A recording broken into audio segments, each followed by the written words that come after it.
Un castillo que existe entre la realidad y el mito, un lugar donde se custodia el objeto más sagrado de la cristiandad, el Santo Grial. Este castillo tiene nombre, Monsalvaesche, también conocido como Monsalvat.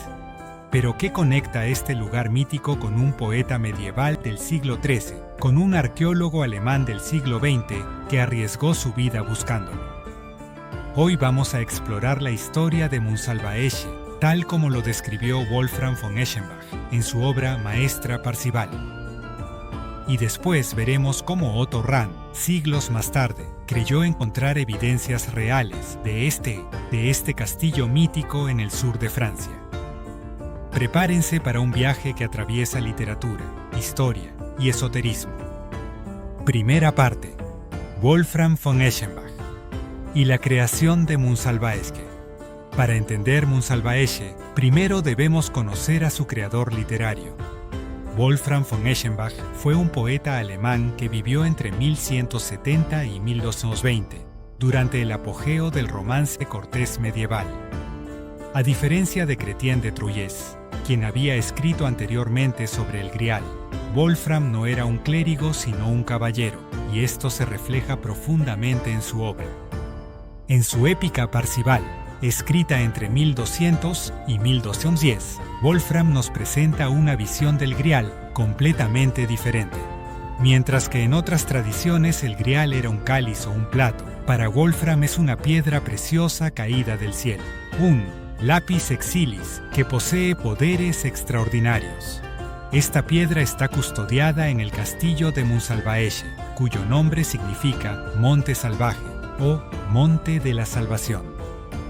Analicemos las características únicas que Wolfram atribuye a Monsalvaesche. Ubicación geográfica. El castillo se sitúa en una tierra llamada Terre de Salvaesche, en un lugar montañoso y de difícil acceso. Wolfram es deliberadamente vago sobre su ubicación exacta, sugiriendo que está más allá del mundo conocido. Arquitectura sagrada. Monsalvaesche no es solo un castillo. Es un complejo arquitectónico con una gran sala central donde se encuentra el Grial. La sala tiene forma circular, simbolizando la perfección divina y la eternidad. Las paredes están decoradas con piedras preciosas que brillan con luz propia. Los guardianes. El castillo está habitado por una hermandad de caballeros llamados los Templarios del Grial, o Gralsritter. Estos caballeros son elegidos por inscripciones que aparecen mágicamente en la superficie de la piedra del Grial. Su función es proteger la reliquia y mantener el equilibrio espiritual del mundo. El rey herido. En el centro de la narrativa está Anfortas, el rey pescador, quien gobierna Monsalvaesche, pero sufre de una herida que no sana. Esta herida es tanto física como espiritual, y representa el estado de separación entre lo divino y lo humano. Lo más fascinante es la ceremonia del Grial que describe Wolfram. Cada Viernes Santo, una paloma desciende del cielo y deposita una hostia consagrada sobre la piedra, renovando así su poder. Durante las ceremonias, la piedra proporciona cualquier alimento que se desee y otorga vida eterna a quienes la contemplan con pureza de corazón. Pero aquí viene lo interesante. Wolfram afirma que su historia no es invención propia, sino que la obtuvo de un tal Quiote el Provenzal, quien supuestamente había encontrado la historia en un manuscrito árabe en Toledo. Aunque los estudiosos modernos consideran esto una ficción literaria, esta afirmación será crucial para Otto Rahn, siglos más tarde. Segunda parte: el simbolismo esotérico de Monsalvaesche. Para comprender por qué Monsalvaesche fascinó a generaciones posteriores, debemos explorar sus múltiples capas simbólicas. Wolfram no escribió solo una historia de aventuras, creó un complejo sistema de símbolos que habla sobre la transformación espiritual y la búsqueda de la iluminación. El simbolismo del castillo. Monsalvaesche representa el estado de conciencia iluminada que el ser humano puede alcanzar. Es un lugar que existe simultáneamente en el mundo físico y en el reino espiritual. La dificultad para encontrarlo simboliza las pruebas que debe superar el buscador espiritual. La piedra del Grial, el lápiz exilis, no es solo una reliquia cristiana. Incorpora elementos de alquimia, gnosticismo y tradiciones herméticas. La piedra que cae del cielo recuerda a la piedra filosofal de los alquimistas, capaz de transmutación y regeneración.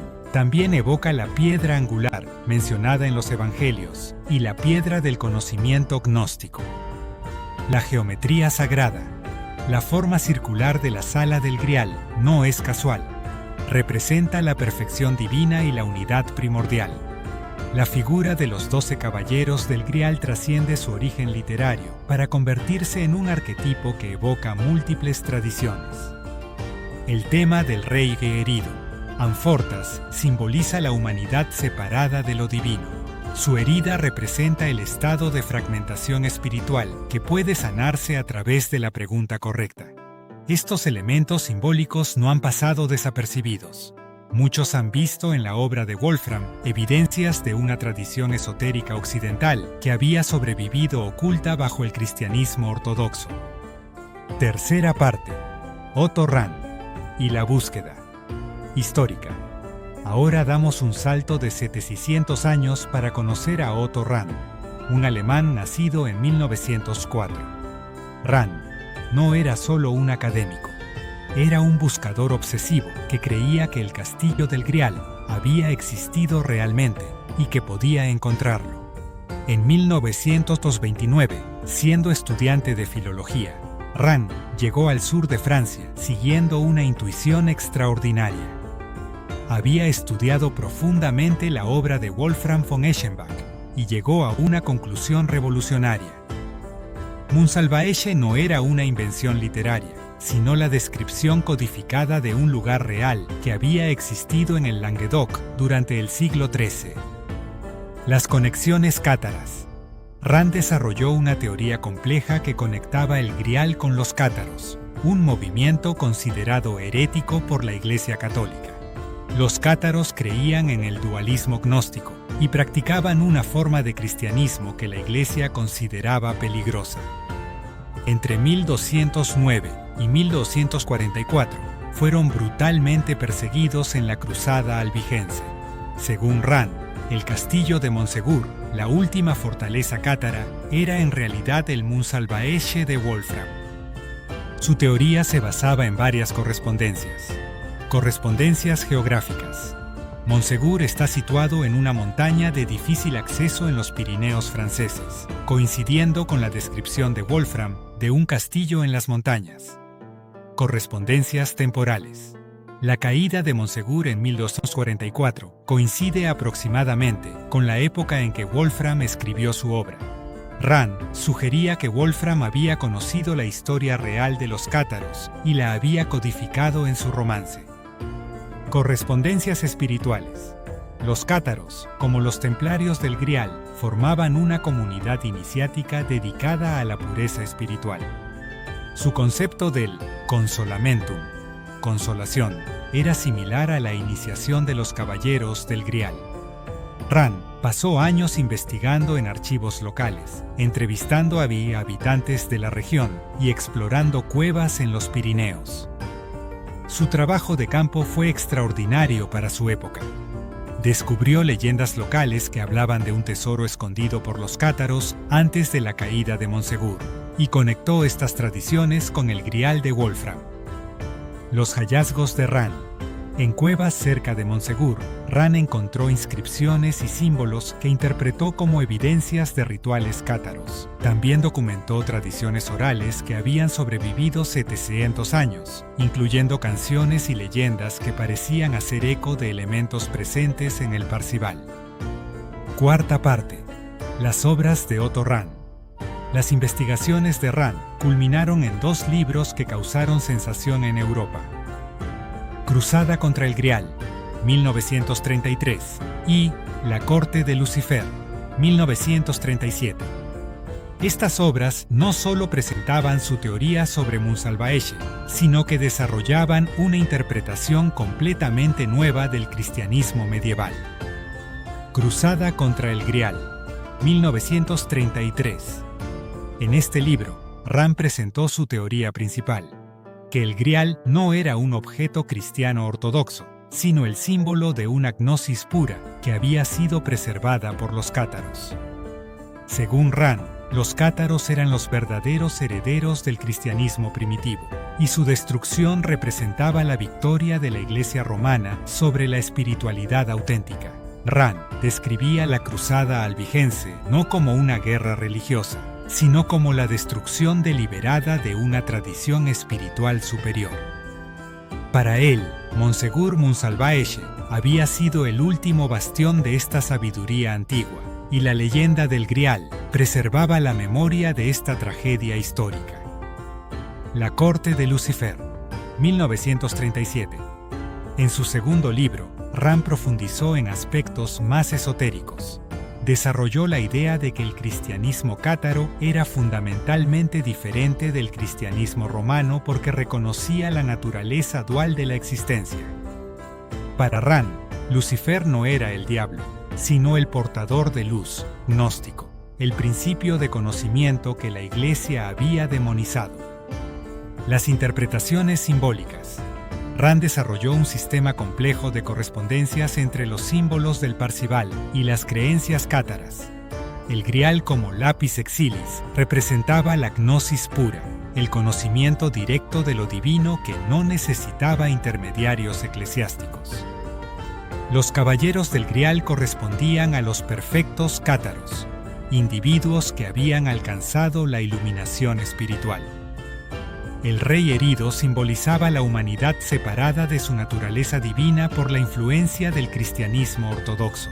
La pregunta salvadora que debe hacer Parzival representaba el despertar de la conciencia gnóstica.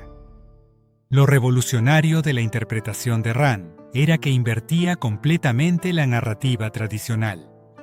Para él, los herejes cátaros eran los verdaderos guardianes de la tradición cristiana original, mientras que la Iglesia romana representaba una desviación del mensaje auténtico de Cristo.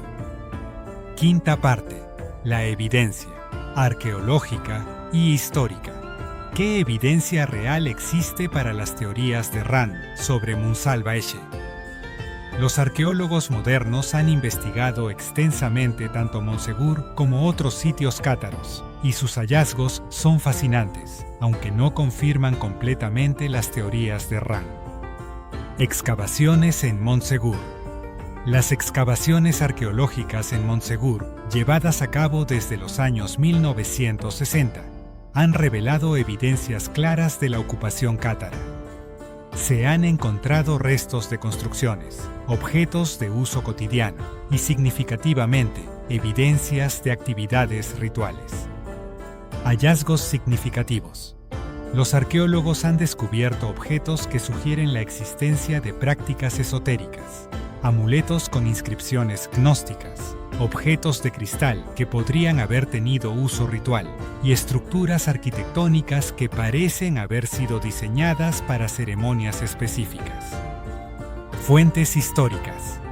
Los registros históricos de la época confirman que los cátaros efectivamente poseían textos y tradiciones que diferían significativamente del cristianismo ortodoxo.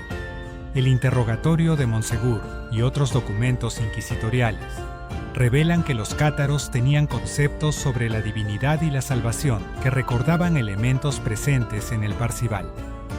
Las conexiones trovadorescas. Investigaciones modernas han confirmado una de las intuiciones de Rand. Existían conexiones reales entre los cátaros y los trovadores provenzales.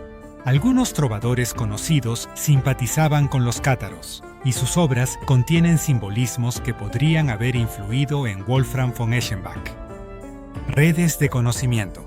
Los estudios históricos han demostrado que existían redes de comunicación entre el sur de Francia y el mundo germánico durante la época de Wolfram. Es plausible que historias sobre los cátaros hubieran llegado hasta Alemania y hubieran influido en la composición del Parzival. La evaluación moderna. Los historiadores contemporáneos consideran que Rand tenía intuiciones válidas sobre conexiones históricas reales, pero que las interpretó a través del filtro de sus propias creencias esotéricas. Su trabajo fue pionero en establecer vínculos entre la literatura artúrica y los movimientos religiosos medievales, aunque sus conclusiones específicas siguen siendo controvertidas. Sexta parte: el legado de Munsalvaesche. La historia de Munsalvaesche y las investigaciones de Otto Rahn han tenido un impacto profundo en la cultura occidental. Richard Wagner y el Parsifal. Aunque Wagner desarrolló su ópera Parsifal antes que Rahn publicara sus teorías, existe una conexión profunda entre ambos enfoques. Wagner también vio en el Grial un símbolo de regeneración espiritual, y su Monsalvat operístico comparte elementos con el Munsalvaesche de Wolfram. Literatura de fantasía moderna. El concepto de Munsalvaesche ha influido enormemente en la literatura de fantasía. Desde J.R.R. Tolkien hasta autores contemporáneos, la idea de un castillo sagrado que existe entre los mundos ha sido reinterpretada innumerables veces. Séptima parte: reflexiones finales. La realidad del símbolo. Independientemente de si Munsalvaesche existió como lugar físico, su realidad como símbolo es innegable. Representa algo profundamente arraigado en la psique humana: el deseo de encontrar un lugar de perfección espiritual, un centro sagrado donde lo divino y lo humano se encuentran.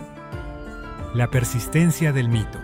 La historia de Munsalvaesche demuestra cómo los mitos trascienden las épocas. Wolfram von Eschenbach creó una imagen que resonó con Otto Rahn 700 años después, y que sigue resonando con nosotros hoy.